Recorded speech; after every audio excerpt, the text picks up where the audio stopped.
Hello, my name is Simone, and this is Everyday Singing with Simone, and this is my singing tip for this week.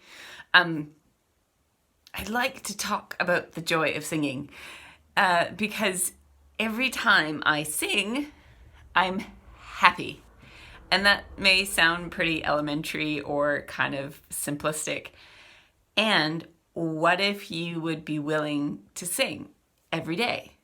Even if it's in the shower, even if it's on the way to work in the car, it changes something. I don't know what it is. It's probably very scientific. It probably involves your serotonin levels that get raised because you're breathing more.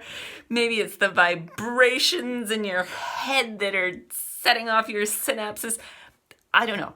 Whatever it is, and if you guys want to send me articles on the science behind it, that's great. I'm happy to use it and say, here's the proof. And what if you tried out? What if you sang every day? And I'm not the only crazy person that thinks this.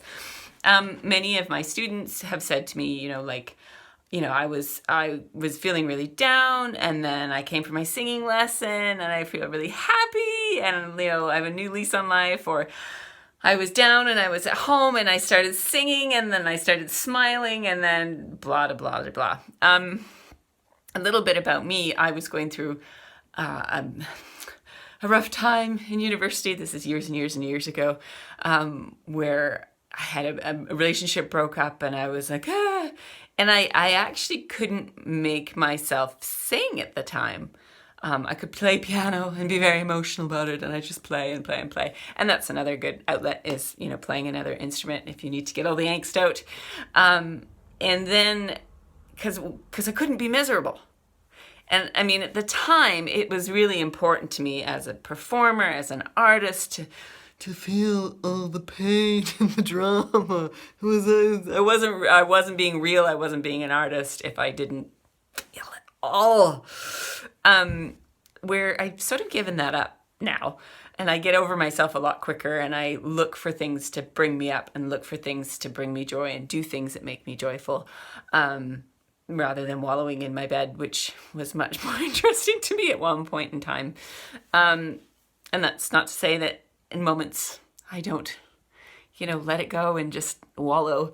That can be fun too. That is actually another tool that we will talk about another time when we're talking about performing. But yeah, you could just wallow in it for a bit and really give it your all, really wallow in it. Which is funny, because if you say that to little kids, they trying to hold on it, they're trying to be miserable, and it dissipates. Because really, this may be just my perspective, we are joyful. If you look at little kids, they're very rarely miserable. They're happy and, having a great time. So what if we didn't have to grow up and get serious? What if we could still do the things that bring us joy? And it might not be your day job. You might not have a day job that is exciting and interesting for you, and that's okay. And what if on your free time you did things that bring you joy, like singing? Yeah. So that's my little tip for this week, is sing more, because it'll make you happy. I'm so glad you guys listened to this. I hope you listen to this. If not, that's okay too.